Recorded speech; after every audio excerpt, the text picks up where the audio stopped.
नमस्कार. मी क्रांती पाटील. माझ्या यूट्यूब चॅनेलमध्ये तुम्हा सर्वांचं स्वागत करते.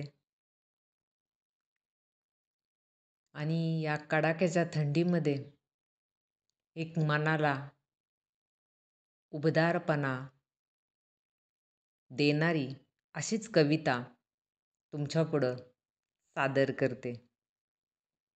खरं तर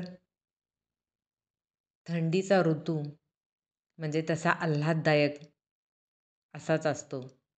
कारण या ऋतूत ना प्रखर सूर्यप्रकाश असतो, ना धो धो कोसळणारा पाऊस.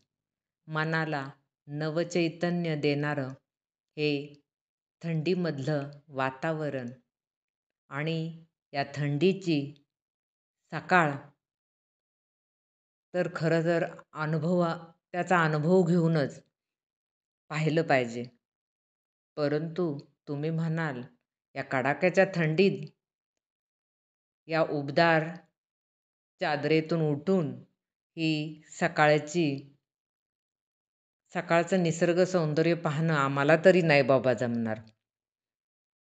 कारण थंडी म्हणलं की बऱ्याच लोकांना या उबदार चादरीत गुरफटून घेऊन झोपण्याचाच मोह आवरत नाही. आपण कितीही ठरवलं की आज सकाळी लवकर उठून हे धुकं पाहूया, या निसर्गातल्या अनेक निसर्ग सौंदर्य आपल्या डोळ्यात टिपून घेऊया, पण जमत नाही. कारण ह्या अंगावरची उबदार चादर आपल्याला दूर करावीशी वाटतच नाही. पण तुम्हाला आज एक गंमत सांगणार आहे. ह्या थंडीची सुद्धा एक मखमाली चादर आहे बरं का. आश्चर्य वाटलं ना? मग पाहायचं आहे का तुम्हाला? तर उद्या सकाळी जरूर तुम्ही ही थंडीची मखमाली चादर पाहून घ्या. आणि ती चादर कशी आहे, कशी दिसते, हे माझ्याच कवितेतून ऐका. तर चला मग थेट वळूया माझ्या कवितेकडं. माझ्या कवितेचं नाव आहे थंडीची मखमाली चादर. थंडीची ही मखमाली चादर कुणी काढिला कशिदा त्यावर. थंडीची ही मखमाली चादर कुणी काढिला कशिदा त्यावर. पाने फुले अन फळांची वेलबुट्टी शोभते नक्षीदार. थंडीची ही मखमाली चादर कुणी काढिला कशिदा त्यावर. पाने फुले अन फळांची वेलबुट्टी शोभते ती नक्षीदार. शुभ्र तलम दाट धुक्यांनी. शुभ्र तलम दाट धुक्यांनी विणले धागे धूसर धूसर. बघा चादर कशी आहे.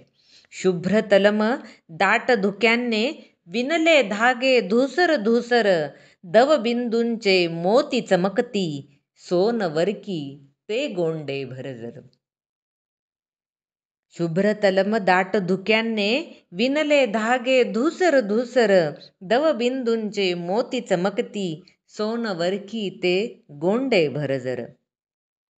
थंडीची ही मखमाली चादर.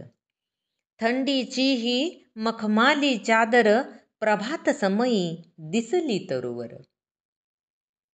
थंडीची ही मखमाली चादर प्रभात समयी दिसली तरुवर. मऊ मखमली त्या स्पर्शाने पानांचीही झाली थरथर. पहा मला कुठं कुठं ही चादर दिसतीये. थंडीची ही मखमाली चादर प्रभात समयी दिसली तरुवर. मऊ मखमाली त्या स्पर्शाने पानांचीही झाली थरथर. तलम रेशमी सुंदर नाजूक. तलम रेशमी सुंदर नाजूक थंडीची ही मखमाली चादर. तलम रेशमी सुंदर नाजूक थंडीची ही मखमाली चादर.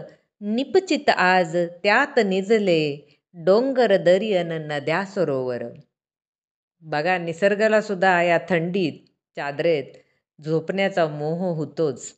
तलम रेशमी सुंदर नाजूक थंडीची ही मखमाली चादर, निपचित आज त्यात निजले, डोंगर दरी अन नद्या सरोवर. पहा पसरली अशी दिगंतरी. पहा पसरली अशी दिगंतरी, थंडीची ही मखमाली चादर. पहा किती मोठी आहे ती. पहा पसरली अशी दिगंतरी, थंडीची ही मखमाली चादर. नवीन नाते नकळत जुळता, झाले मनही पुन्हा नवथर. थंडीची ही मखमाली चादर. थंडीची ही मखमाली चादर, पसरे अशी नीलसागरी. थंडीची ही मखमाली चादर, पसरली अशी नीलसागरी. अनाहूत त्या रेशीम स्पर्शाने, अंगी उठली मग एक शिरशिरी. अनाहूत त्या रेशीम स्पर्शाने, अंगी उठली मग एक शिरशिरी. धन्यवाद. तर अशी ही थंडीची चादर तुम्हाला कशी वाटली हे नक्कीच मला कमेंट करून सांगायला विसरू नका. कविता आवडल्यास लाईक करा, शेअर करा, सबस्क्राईब करायला विसरू नका. पुन्हा भेटूया लवकरच एका नवीन कवितेसोबत. तोपर्यंत मी तुमची रजा घेते.